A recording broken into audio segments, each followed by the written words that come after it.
This podcast contains descriptions of violence against children and adult language and is not suitable for all audiences.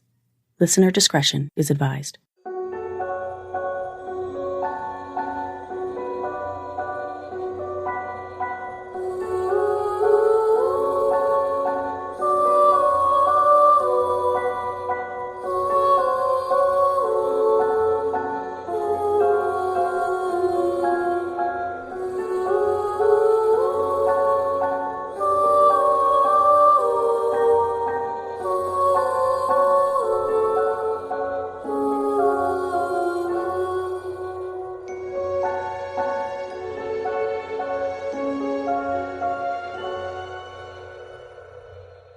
Hi everyone, and welcome to Suffer the Little Children, the true crime podcast giving voices back to the victims of child abuse and shining a harsh spotlight on the parents, guardians, and caretakers who silence them. I'm your host, Laine, and this is episode 132, Case Update Special number 8. From time to time, I try to provide updates on the stories I've covered in the past. In this episode, you'll hear updates on the cases of Raylee Browning, Thomas Valva, Alex Hurley, Noah Tomlin, Logan Cline, Amari Boone, Eduardo Posso, and Arabella Parker.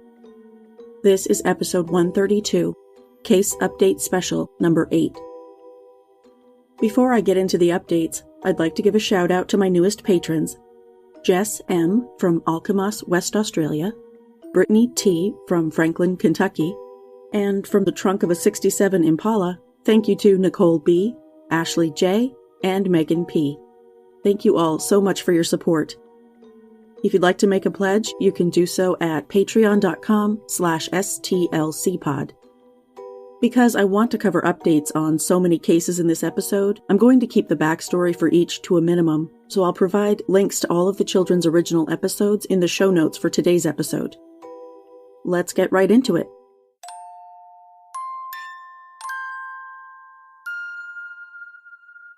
8-year-old Raylee Browning was the subject of episode 4. On December 26, 2018, Raylee was rushed to the hospital in Oak Hill, West Virginia, in cardiac arrest and pronounced dead shortly after arriving. Her cause of death was found to be a severe septic infection resulting from untreated necrotizing bronchopneumonia. Over the course of a year-long investigation, police discovered that Raylee had been systematically tortured and singled out for abuse among the home's 4 children, the oldest of whom told investigators horrific details of the abuse that would shock even the most seasoned police veterans. Raylee had been punished by being denied food, water, schooling, and medical care, at one point becoming desperately thirsty enough that she drank from the toilet. When she did go to the doctor, it was so her caregivers could falsely report behavior disturbances. Raylee was on upwards of 7 prescription medications she most likely did not need. Raylee's father, Marty Browning, his wife, Julie Tichenelle Browning, and Julie's sister, Sherry Tichenelle, were arrested almost a year after Raylee's death on charges of child neglect causing death and death of a child by parent, guardian, or custodian. All 3 posted bail and were released from jail to await trial. Since I last mentioned Raylee's case on the podcast in an update episode in October of 2021, it has come to a legal resolution, for better or for worse. After more delays than I can count, the joint trial of Marty Browning, Julie Browning, and Sherry Tichenelle began in June of 2022. After a week of testimony from teachers and others involved in Raylee's life, the jury deliberated for 3 hours before finding all 3 defendants guilty of their lesser charge of child neglect resulting in death. They were found not guilty of death of a child by a parent, guardian, or custodian by child abuse, largely because, number 1, their continued abuse of Raylee did not directly cause her death, but rather the neglect did, and number 2, most of the alleged abuse occurred in Nicholas County, not in Fayette County, where the charges were brought. Talk about a technicality. In August, Fayette County Circuit Judge Paul Blake sentenced each defendant separately to spend 3 to 15 years in prison. He chastised each of them about their lack of caring and decency. 37-year-old Marty Lee Browning, Jr. is serving his sentence in the Prunytown Correctional Center in Grafton, West Virginia. Julie Dawn Browning, now 39, and her 38-year-old sister, Sherry Marie Tichenelle, are both incarcerated in the Laine Correctional Center in West Columbia, West Virginia. All 3 defendants are scheduled for parole hearings in June of 2025. Special Prosecutor Brian Parsons said he anticipates they will each spend more than the minimum of 3 years in prison, but that will be based both on their conduct before Raylee's death and their behavior in prison. In episodes 5 and 6, I told you the story of 8-year-old Thomas Valva. Tommy's story is one of the most egregious cases I've ever heard of multiple child abuse, family court corruption, CPS failure, and narcissistic abuse. Tommy and his 2 brothers were unjustly yanked from their loving mother's custody in 2017 and handed over to their father, NYPD officer Michael Valva, who lived with his fiancée, Angela Polina, and her 3 daughters. The boys' mother, Justina Zubko Valva, did not see her sons for the next 2 years. In the Valva Polina House of Horrors in Center Moriches, Long Island, in New York State, Tommy and his older brother, Anthony, who were both on the autism spectrum, were abused due to their special needs. The 2 boys were malnourished and often begged for food at school or rummaged for food in the trash cans. Despite over 20 calls in a 2-year period to state and county child protection hotlines from school staff reporting absences, a black eye, lacerations, hunger, visible dirt on the body, and urine-soaked clothing, the children were never removed from their father's home. On the evening of January 16, 2020, Tommy and Anthony were forced to sleep in the unheated garage attached to the family home on a night when temperatures in Center Moriches reached an overnight low of 19 degrees Fahrenheit. The boys slept on the bare concrete floor, huddled together with no blankets, pillows, or extra clothing to shield them from the cold. The following morning, Tommy was rushed to Long Island Community Hospital unresponsive, where he was pronounced dead with a core temperature of 76 degrees. His death was ruled a homicide with a major contributing factor of hypothermia. Michael Valva and Angela Polina were both arrested and charged with second-degree murder and child endangerment. Even though detectives obtained extremely damning video and audio recordings from within the home, both defendants pleaded not guilty. Jury selection in the joint trial of Michael and Angela began in September of 2022. During that process, Judge William Condon ruled that the 2 would receive separate trials. Michael's trial began on October 6th and went on for several weeks. Prosecutors described the couple's horrific treatment of Tommy and Anthony in particular, where Michael's defense claimed he loved his son and instead pointed the finger at Angela as the abuser. Testimony at the trial revealed that on the morning of his death, Tommy had a bathroom accident, so Michael took him outside and hosed him off with freezing cold water. On November 4, 2022, the jury found Michael guilty on all counts. Teachers from Tommy and Anthony's school attended Michael's sentencing hearing on December 8th, at which the former NYPD officer was sentenced to spend 25 years to life in prison. Last month, Michael's attorneys filed a notice of appeal, which is to be expected. He was transferred to the Elmira Correctional Facility in upstate New York to serve his sentence. The New York Department of Corrections website shows his parole eligibility date as January 18, 2045. Angela Polina has been held in the Suffolk County Jail since her arrest in January of 2020. Jury selection for her trial is scheduled to begin on February 21, 2023. Once her trial is over, I hope to release an episode focusing on the unthinkable testimony heard in both trials. I'll take a moment here to get a word from my sponsors.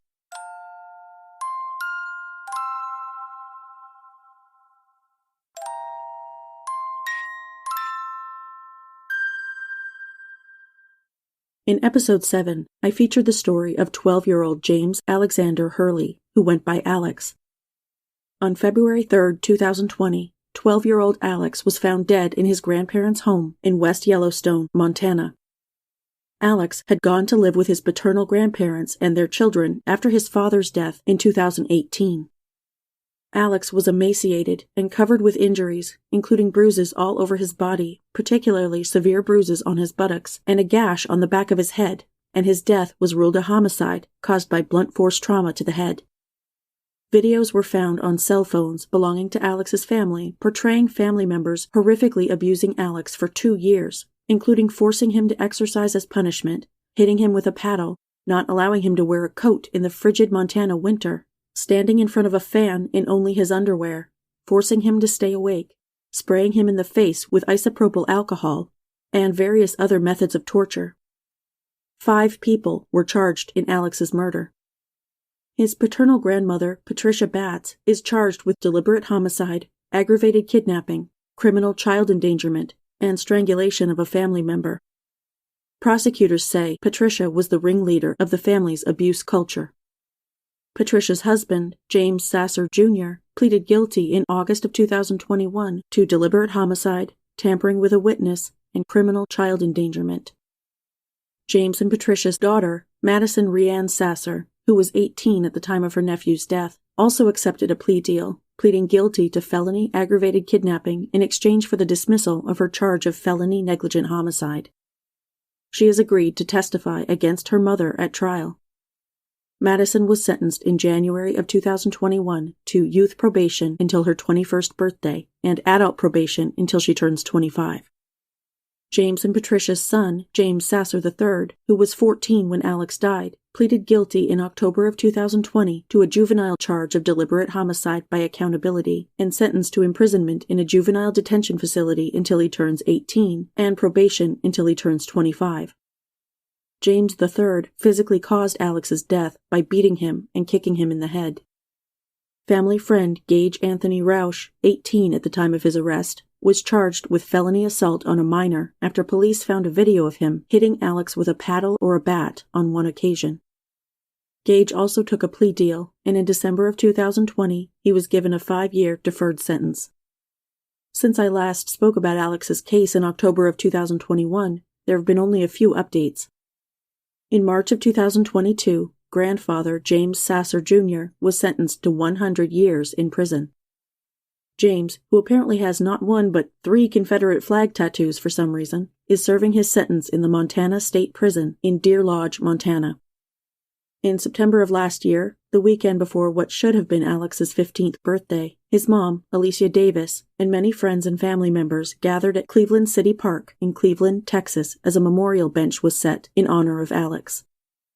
I'll include a photo of the bench in the Facebook album for this episode. Patricia Batts has been held in the Gallatin County Jail since her arrest. Her trial, which is expected to last 20 days, is scheduled to begin on July 10, 2023.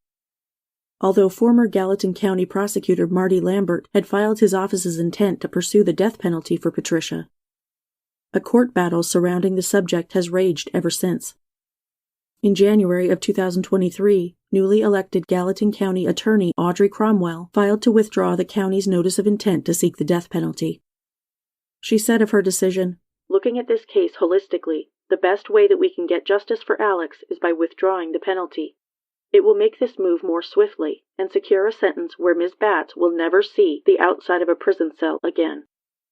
Ms. Cromwell also mentioned that the cost of capital punishment compared to incarceration was another reason not to seek the death penalty. Anyone sentenced to death gets multiple appeals, which take on average 12 years and cost approximately $2.2 million per case, whereas, she said, it costs only about $40,000 a year to keep someone in prison. Besides, there's currently a moratorium on the death penalty in Montana, so it's unlikely Patricia would ever be executed. Even though some might not like the decision, Ms. Cromwell said, it did not in any way mean Alex won't get justice. "As a parent, this case is really disturbing and horrific, and I can't think of anything worse as a parent than the death of a child. And so I want to reassure members of the public that we will do what we can to ensure that we seek justice for Alex." The next case with updates is that of 2-year-old Noah Tomlin, whose story I told in episode 10. On June 24, 2019, Noah's mother, Julia Tomlin, reported him missing from the family's mobile home in Hampton, Virginia. Noah may have been autistic and had a hard time walking. Despite a huge, multi-agency search, Noah was not located, and soon afterward, Julia told police her 2-year-old son died in the bathtub while she was high on heroin. Julia Tomlin was arrested on 3 counts of felony child neglect, 1 for Noah and each of the other 2 children living with her. Her other 7 children had been removed from her custody, partially due to her long-term history of drug and alcohol abuse. She had extensive CPS involvement in the past, and in 2010, she was charged with felony child neglect after an incident in which her 1-year-old daughter was burned on the kitchen stove. She served some time in prison for that conviction. On July 3, 2019, Noah's partial remains were found at the city's landfill and steam plant in an advanced stage of decomposition. What little was found of Noah was located in a cardboard box inside a plastic garbage bag. The medical examiner found previous injuries on Noah's body, including healing bone fractures that impeded his growth. His death was ruled a homicide caused by blunt force trauma to the head, as well as battered child syndrome.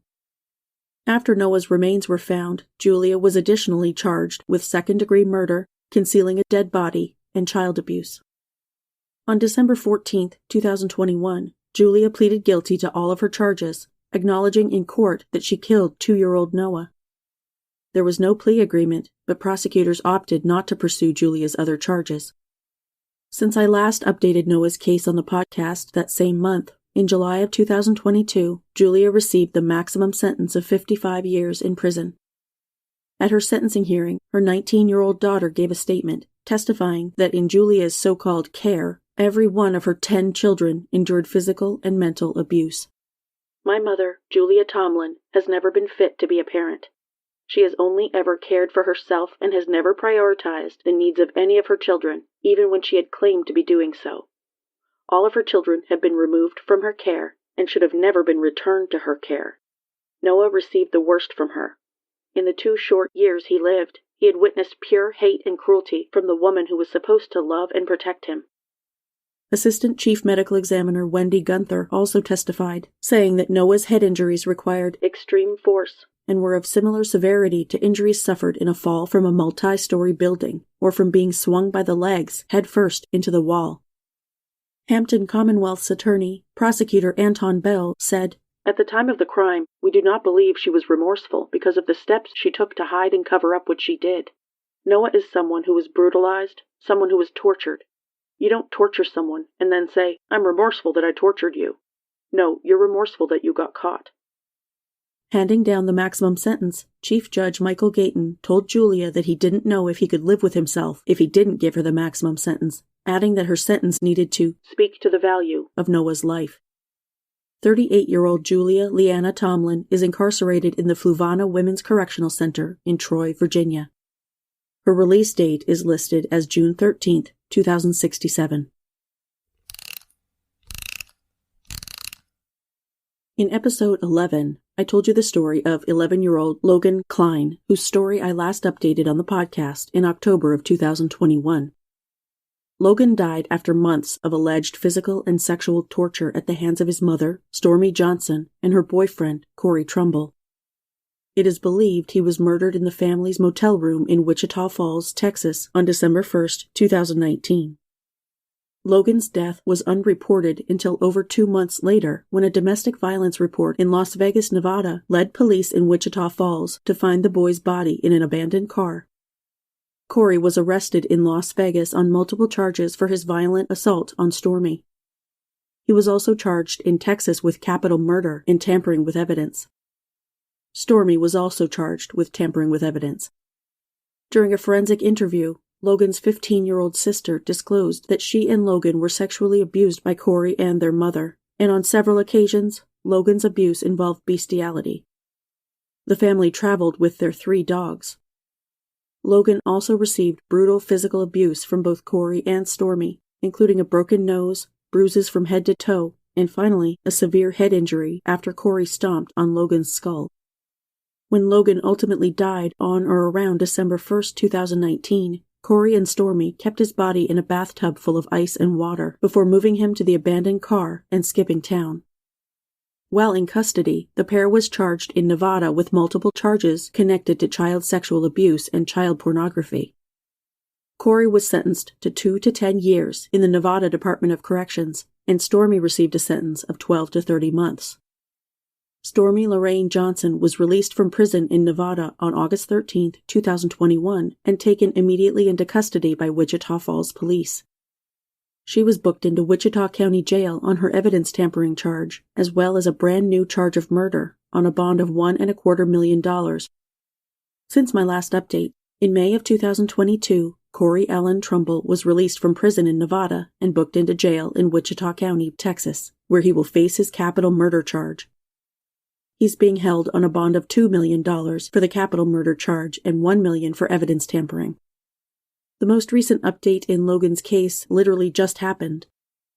In January, Corey's defense team made a motion for disclosure and inspection of records relating to any investigations involving Stormy by the Texas Department of Family and Protective Services, claiming there may be impeachment or mitigating evidence in the records. Just this past Friday, February 3, 2023, Judge Jeff McKnight ordered redacted copies of all of the requested CPS records be sent directly to him so he can examine them. He will only allow the defense to examine the records if the information contained within is necessary to the administration of justice, and the disclosure of that information is unlikely to endanger the life or safety of Logan's sister or any other involved party.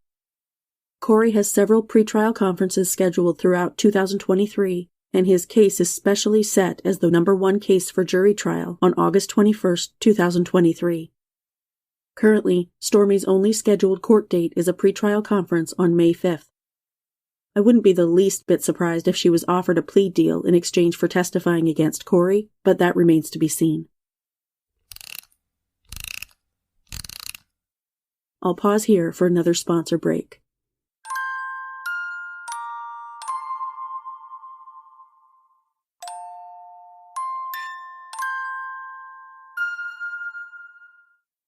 In episode 12, I featured the story of 3-year-old Amari Boone. Amari died on Easter Sunday of 2020 at Cook Children's Hospital in Fort Worth, Texas. At the time of Amari's death, family friend Deandrick Foley and his partner Joseph Delancey were acting as foster fathers to Amari and his younger brother. Despite warnings by Amari's biological parents during the weeks leading up to his death that he was being injured in the care of Deon and Joseph, CPS did not act to remove the boys from their home. 10 months after Amari's death, the Tarrant County District Attorney's Office charged the men, but not with murder. Both face woefully inadequate charges of injury to a child, and both are free on bond despite proving themselves to be flight risks. Immediately after Amari's death, they broke the lease on their apartment and basically went underground. Both have ties to family in other states. Amari died with multiple broken ribs, several broken fingers, 2 broken arms, a fractured pelvis, a skull fracture, and fatal bleeding on the brain. He was not merely injured. This innocent child was murdered, and his killers are not being held accountable for their brutal actions. I last covered Amari's story in minisode number 2, Amari Deserves Justice, in January of 2021. Immediately afterward, we learned additional details, some horrible and some infuriating, about the circumstances surrounding Amari's death.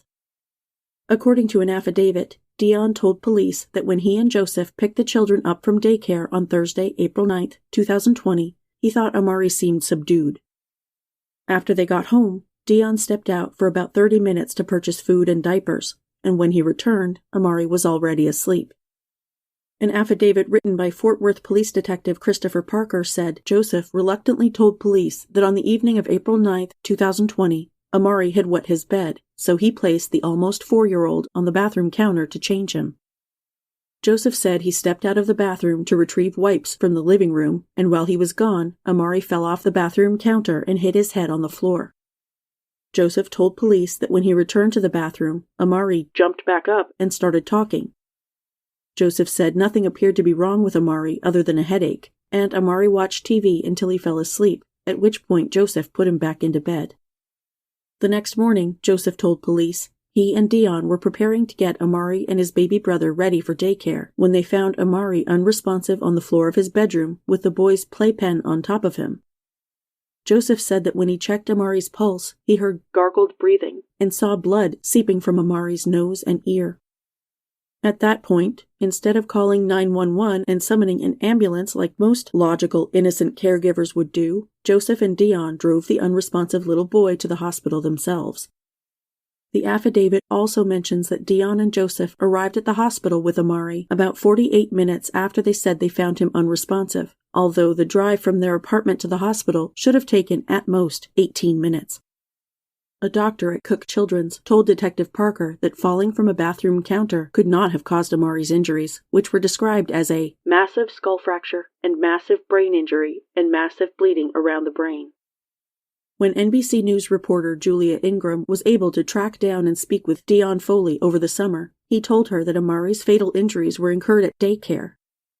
That's a significantly different explanation than falling from a bathroom counter in their home. The affidavits note that tests inside the apartment indicated a significant amount of blood had been cleaned up in the bathroom and in the boys' bedroom. Joseph told police that a few weeks prior, Amari ran face first into a door frame and got a bump on his eye, which resulted in a call to CPS. He also said that Amari liked jumping off his bed and had, as a result, hit his head numerous times. Dion, however, told police he had never seen Amari do that before. Dion said Amari was well-behaved and quiet and described Joseph as the disciplinarian of the family. Also noted were Google searches found on the defendant's devices, including how to keep your foster child, how to beat CPS, can I get food stamps for my foster child, how to get a new CPS caseworker, and how much does a foster parent make in Texas. Facebook messages between the pair revealed multiple conversations about injuries Amari had suffered and whether or not to report them to CPS. In their messages, the couple bickered about Joseph being too hard on Amari versus Dion not being strict enough. They also frequently discussed buying alcohol and marijuana. Injury to a child by omission indicates that the accused failed to report or act on the physically abusive injuries occurring to the victim or seek medical attention for said injuries, including, according to the affidavits, a pelvic fracture and multiple bruises and lacerations, all of which occurred while Amari was in Dion and Joseph's custody. Amari was previously admitted to Cook Children's Hospital twice while in this catastrophic couple's care. On February 18, 2020, he was admitted with leg pain after allegedly tripping down the stairs. At one point, Joseph sent Dion a video via Facebook in which Amari was walking with a pronounced limp. Joseph captioned this video, "He moving a lot better today." It was later discovered, the affidavit said, that Amari's pelvis was fractured at that time. It is unclear if that injury was discovered at the time of his admission or during his autopsy. Pediatric pelvic fractures are extremely rare, only estimated to make up between 0.5% and 7% of all blunt pediatric traumas. They are most often caused by high-energy forces, such as car accidents, followed by falls from a significant height, and sports injuries.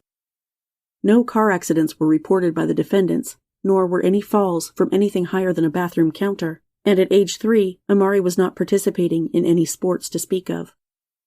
This was clearly an inflicted injury. It also turned out that multiple reports were made through the Texas Department of Family and Protective Services statewide intake division, alleging abuse by Joseph and Dion against Amari.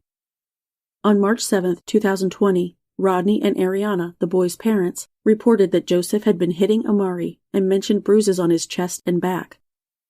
Either during this incident or a separate one, the parents sent multiple photos of Amari's injuries to his caseworker, including swollen eyes and a swollen lip.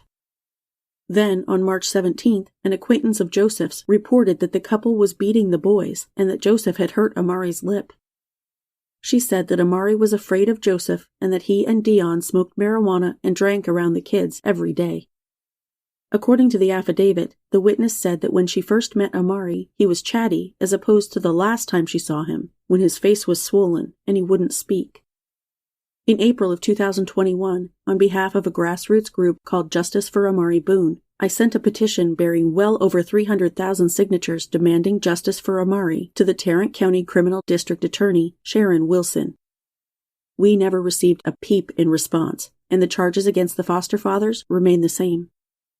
In May of 2021, Amari's parents, Rodney Boone and Ariana George, filed a lawsuit against Texas Governor Greg Abbott in his official capacity overseeing the Texas Department of Family and Protective Services, ACH Child and Family Services, CK Family Services, and 3 social services employees who oversaw Amari's care. Dion Foley's next court date is on February 24, 2023. Joseph Delancey will be seen in court this Friday, February 10th. Both are on the trial dockets on those respective dates. In episode 15, I told you the story of 12-year-old Eduardo Posso, whose story I also covered extensively on the blog. Eduardo loved juggling, cooking, animals, and playing on the trampoline. On May 24, 2019, Eduardo was rushed to the emergency room in Bloomington, Indiana, unresponsive, cold to the touch, and weighing just 50 to 55 pounds. His extremely emaciated body bore signs of severe abuse, including bruising, lacerations, and ulcers. During Eduardo's final days on Earth, police believe he was restrained in the bathtub of his family's motel room with wrist and ankle chains and a dog shock collar, monitored by a webcam mounted to a towel bar. Eduardo's father, 32-year-old Luis Posso Jr., and stepmother, 25-year-old Diana Medina Flores, were arrested and charged with murder, negligence, criminal confinement, and battery to a minor. They were traveling employees with the circus, and the family had recently moved to Indiana from Florida, at least in part to avoid the scrutiny of CPS. In May of 2021, Diana accepted a plea agreement, pleading guilty to a single charge of felony murder in exchange for a sentence of 65 years in prison. Even if she serves only the minimum of 45 years, she will remain behind bars until she is at least 72 years old. Now 29, Diana, a Mexican national who was living undocumented in the U.S., is serving her sentence in the Rockville Correctional Facility. Her earliest possible release date is February 20th, 2067. In April of 2021, Luis filed an appeal regarding a court decision to deny his motion to suppress evidence seized from his motel room, vehicle, and cell phone, as well as his statements to police. I last updated Eduardo's case on the podcast in November of 2021. Since then, there have been several updates. Shortly after my last update, the Court of Appeals of Indiana issued an opinion on Luis's appeal. In its opinion, due essentially to errors made by police during Luis's interrogation, the appeals court reversed the trial court's denial of Luis's motion to suppress the physical evidence seized. This means evidence such as the chains, dog collar, and webcam seized by police, among other physical items, as well as information taken from his cell phone, could not be used as evidence in court. However, the appeals court denied Luis's motion to suppress his statements to law enforcement. Therefore, his statements were allowed to be introduced into evidence.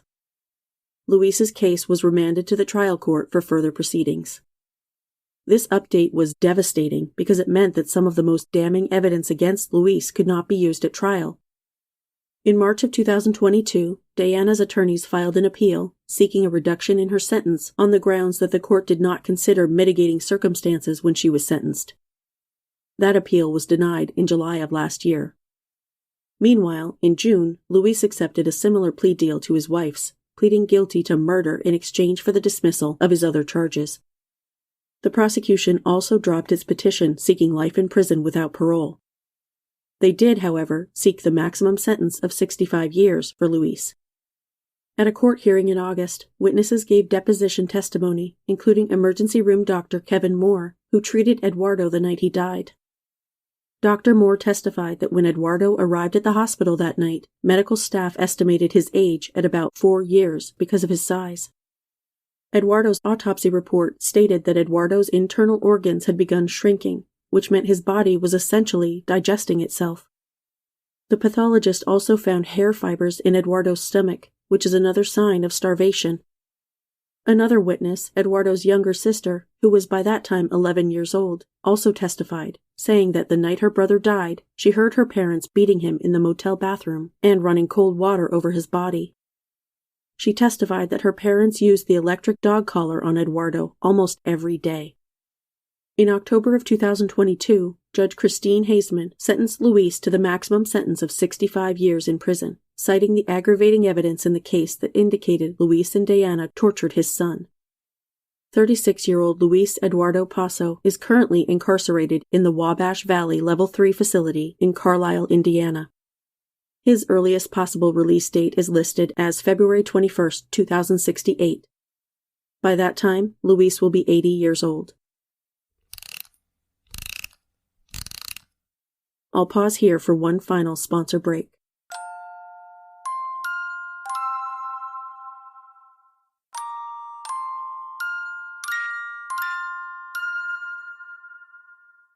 The last story I'll update today is that of 3-year-old Arabella Parker. Arabella, an adorable little girl with red hair and a heartwarming giggle, lived in a rental home in Trevorton, Pennsylvania, with her mother, Samantha Delcamp, and Samantha's boyfriend, Jared Burgess. On the evening of October 10, 2019, Jared got angry that Arabella wasn't eating her dinner, pinned her to the wall, and then threw her across the living room, where the lower half of her body landed on her little foam couch, but her head connected with the floor. Arabella stood up and immediately collapsed in a seizure, but Jared wouldn't allow Samantha to call 911. Instead, he called his mother, Christy Willis, who came over and finally placed a 911 call nearly an hour after Arabella's seizure began. Arabella was airlifted to Geisinger Medical Center in Danville, where she underwent surgery to remove part of her brain that was too badly damaged to salvage. She survived for nearly 6 weeks, comatose, before her family made the difficult decision to remove her from life support. Arabella breathed on her own for nearly 2 days, but on November 22, 2019, she took her last breath in her Aunt Mandy's arms. Jared Burgess, Samantha Delcamp, and Christy Willis all faced charges connected to Arabella's abuse and death. In 2021, Christy was convicted of lying to police about the timeline of events the night of Arabella's injury and sentenced to serve 17 months to 17 years in prison. In November of 2021, Jared was convicted on multiple charges, including third-degree murder. I covered his conviction in Episode 90, Case Update Special Number 5, which was my last podcast update on Arabella's case. In January of 2022, Jared appeared before President Judge Charles Saylor for his sentencing hearing.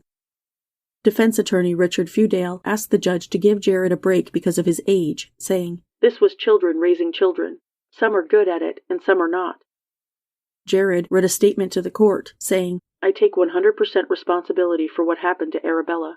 I ask Arabella, God, and the people of Northumberland County to forgive me. You don't have to, but I owe this to you. Arabella will remain in my mind and dreams." Judge Saylor then sentenced Jared to the maximum of 24 to 50 years in prison, saying, "You didn't care about that child's well-being. You subjected that child to your twisted discipline, and I will sentence you to the maximum allowed by law." The last defendant to go to trial was Arabella's mother, Samantha Delcamp, whose 2-day trial began in May of 2022. True to his word, prosecutor Tony Matulowicz did not offer Samantha a plea agreement in exchange for her testimony at Jared or Christy's trials. Samantha sobbed when the court was shown graphic photos of Arabella's injuries and cried throughout much of the witness testimony. A former Pennsylvania state trooper, Robert Reeves, testified that Samantha told him she initially lied about the circumstances surrounding Arabella's injuries to protect everyone.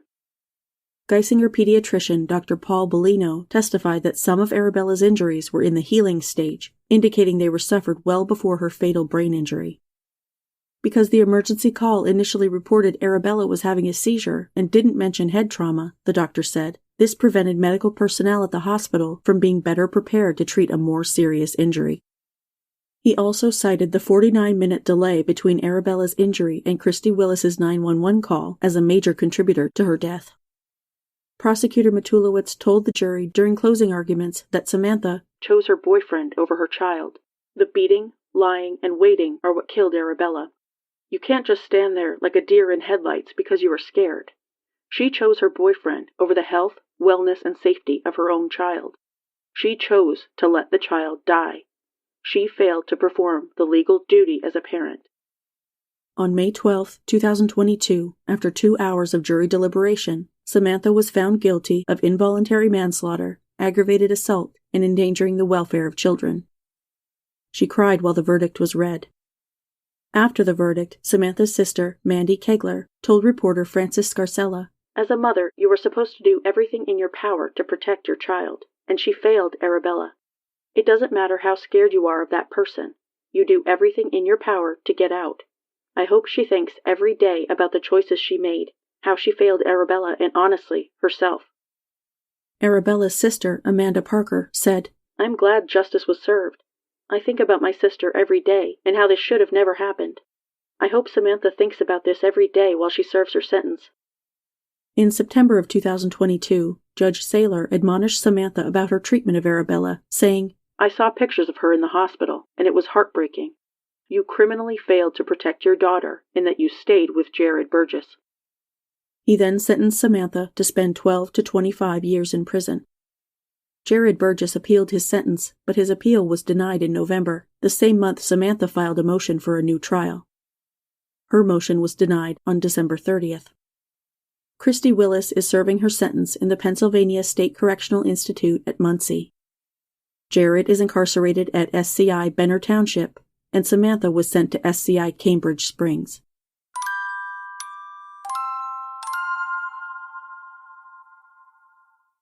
My sources for the updates in this episode were the Shaw Local News Network, the Illinois Department of Corrections website, WVVA, Metro News, the West Virginia Division of Corrections and Rehabilitation website, News 12 The Bronx, Patch.com, the New York Department of Corrections website, the Bozeman Daily Chronicle, the Gallatin County Government website, the Montana Department of Corrections website, 3WTKR, the Virginia Department of Corrections website, the Wichita County Jail website, the Wichita County Court website, WBIW, the Herald Times, Indiana Public Media, the Indiana My Case portal, the Indiana Department of Corrections website, the Daily Item, the Standard Journal, the Pennsylvania Department of Corrections website, court documents, and VineLink. That's it for this week. Join me next time for another episode. If you like the show, please follow or subscribe to Suffer the Little Children on Apple Podcasts, Google Podcasts, YouTube, Spotify, Spreaker, Pandora, iHeartRadio, Stitcher, or your favorite podcast listening app. And please leave me a 5-star rating and a positive review on your favorite podcast platform. Visit the website at sufferthelittlechildrenpod.com. You can support the show by visiting patreon.com/stlcpod, where you can become a patron for rewards ranging from a shout-out by name on the show to bonus content and exclusive gifts. You can also support the show at ko-fi.com/stlcpod. Follow the podcast on Facebook and Instagram at Suffer the Little Children Pod and on TikTok at STLCpod. View photos related to today's episode on Facebook. For more stories like the one you heard today, visit sufferthelittlechildrenblog.com. This podcast is researched, written, hosted, edited, and produced by Laine. Intro theme music is by Dream Note Music, and all music for the show is licensed from audiojungle.net. For more information about preventing or reporting child abuse, visit childhelp.org or call your area's child abuse hotline. And remember, if you see something, say something.